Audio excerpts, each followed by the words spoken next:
I'm starting a new video on how to do Authentasign.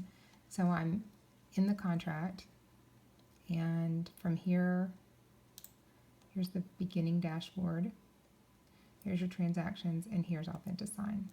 So I'm going to click Authentasign right here,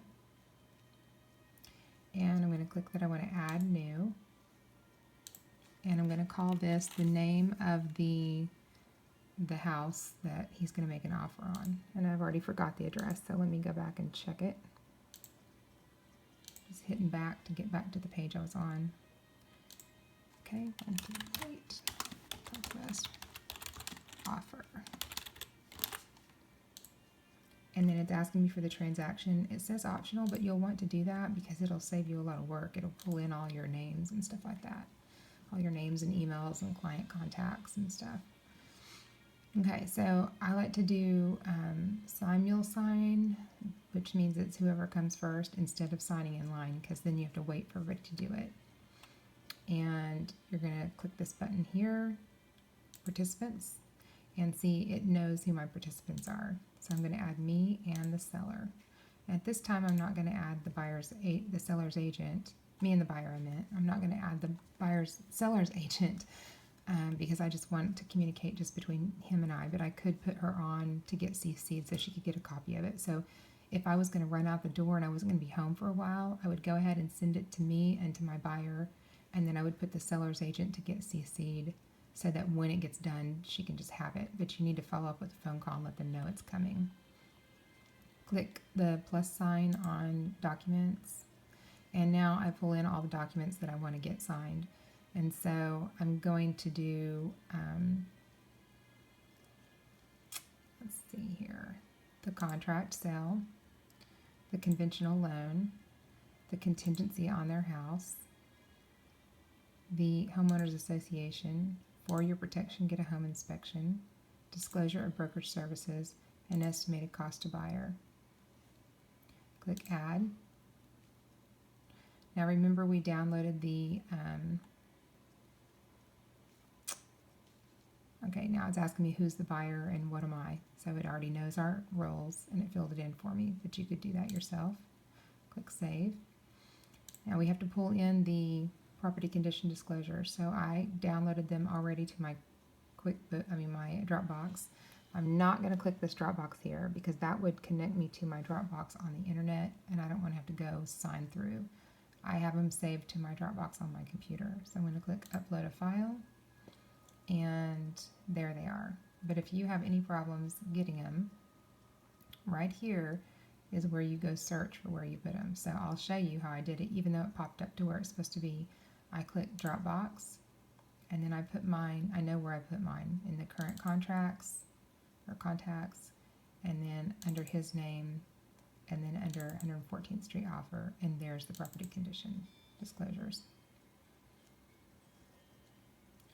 So it's uploading them. Now, I don't necessarily like the order that this is in, so I'm going to change the order. So I want the contract to be the first one. So I'm just scrolling over and I'm pushing this little arrow, telling it to push to the left. I like to put these in the order that seems to make sense to me. So I want the contract, and then I want to be able to see how much we asked for in closing costs. So I feel like that should be number 2. And then it says, for your protection, get a home inspection. Let's put that after homeowners association. And then disclosure of brokerage services, estimated cost. This should be up front. So I'm moving over the sale of the buyer's property. So I just want them to print out in a certain order.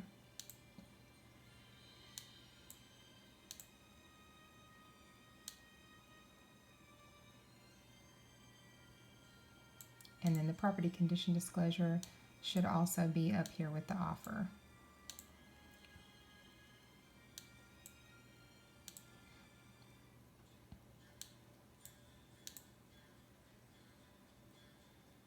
Okay, now See how you can put a little X there? You can delete it. But the I is, I guess it stands for inquiry, I don't know. But if you wanted to bring it up here and take a look at it, maybe you needed to delete a page or something like that, that's how you could do it. I don't need to do that right now. So now I'm going to click Design.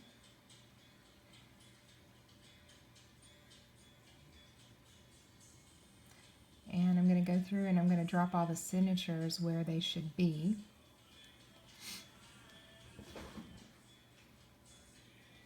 So I'm going to scroll through each one of these and I'm going to drop the signatures where they need to be, but it should have already recognized where most of them need to be. So some of these are filling in already. This is my chance to look over the whole contract and make sure that I'm happy with the way that it looks too.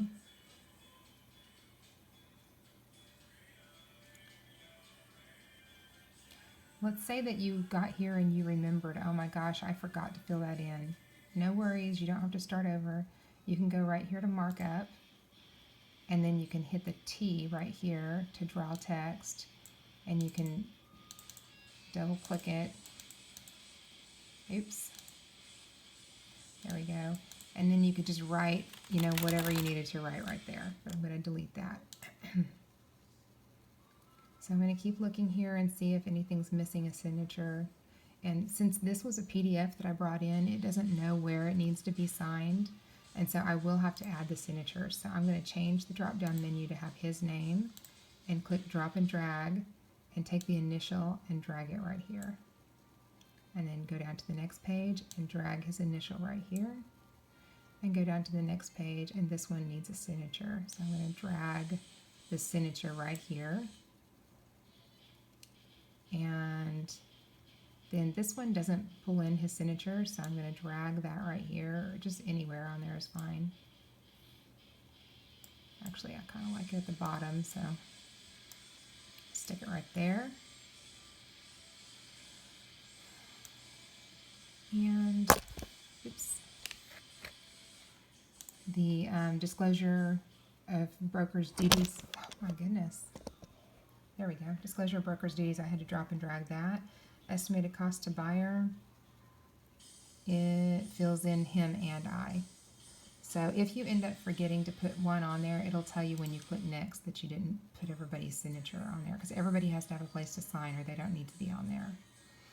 So I click next, and now I can just click send the invitations, and it will send it to him and I to sign. And it just takes a minute. So I will show you what it looks like when you get it. Now I can see the progress right here. So if I sign back into Transaction Desk and they're not signing properly, we can see it. So let me give you an example of that. I'm going to click up here on my email and give it just a second, and it'll send us an email in just a minute.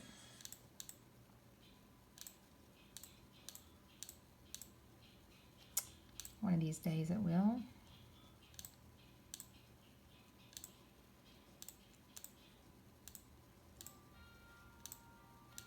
I really would like to show you that.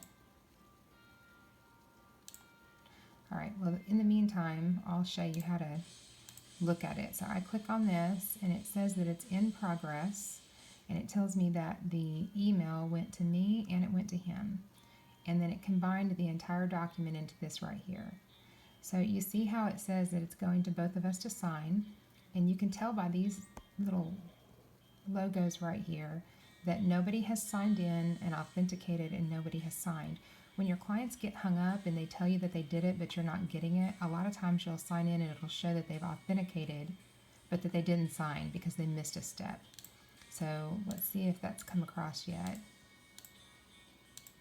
Of course, when I'm making a video, this is going to take forever.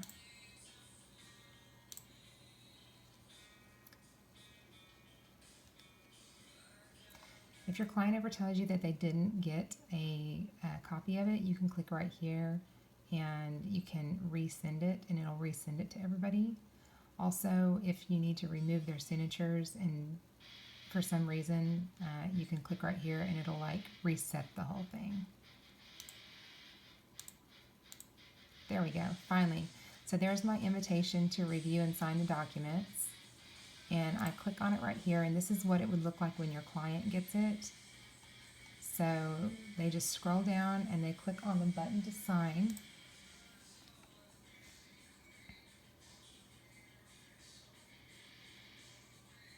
And it's pulling up all the pages. And then you can tell them that they can either try to draw a signature, which they shouldn't, or they can change their font style if they like something different. And they can accept that they're going to digitally sign it. Now, I tell them don't hit the start button until you've looked at it to make sure that you're happy with signing it. So this is where I have them pull it up and I go over the entire contract with them, and I read the contract and tell them, you know, what it says and all that stuff. And when they're all happy with it, then I say, go ahead and press the red start button. And it takes it right to where they're supposed to sign. If they don't see it, they just double click and it will sign it. Now I'm going to click next. Because see, it says 1 of 2 mandatory fields. So I click the next button. Sometimes it's right underneath the screen there. So I have to scroll down, double click. Now let's see what it says over here. Nothing yet. Okay, so I'm going to click complete. This is where a lot of people think that they finished it and they X off of it. And I think at that point is where you can see, let me get back over to Transaction Desk. I think at that point is where you can see that they've messed up by not completing it all the way. I'm going to get back over here to Authentasign and I'm going to look at my transactions. And see how it has the little flag right there? That shows that they've authenticated, but they didn't complete the signing. So make sure and give them the instructions that they have to hit complete, and then they have to hit complete signing.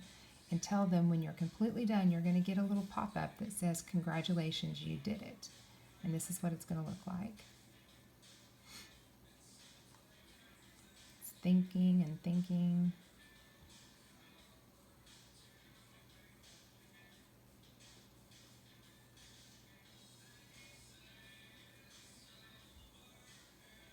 And of course, none of this really ever takes this long, except that I'm doing a video, so.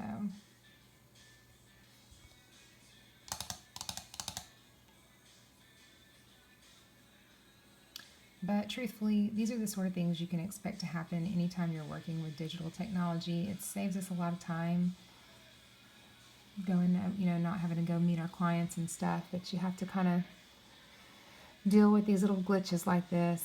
And also when they get off and on the signing, it kind of messes it up. So that's part of the problem.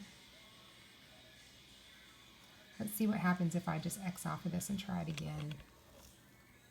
Because these are the things that your clients are going to do and it'll mess things up. So I'm just going to do it again. And look, it didn't finish because otherwise it would have said you've already signed it. So it's starting over again. So if your clients have messed it up, don't worry. Just say, just do it again. Start. Click. Actually, I'm kind of glad this happened so you could see how things go. Complete. Complete signing. Now it says, thank you. So when I go back over to the Authentasign, I'm going to click on my dashboard and then click back on the Authentasign so I can see it. It now will show that I've completed Angela Matlock, and then it shows 2 little flags. So now we're just waiting for the client to do it. And then as you can see here, we now have 2 copies. This is the copy where I put it all together. And if you click on this copy here, you will have a copy that will just have my signature on it. And then whenever Johnny signs it, there'll be one that says final copy. So let's say that the one buyer signed it, but the other one just can't figure it out, and then the other person's like somewhere else. You can go ahead and print this second copy off here, and it will have that person's signature, and you can print all this off and go take it and have the other person hand sign it. So that's okay. All right, that's all.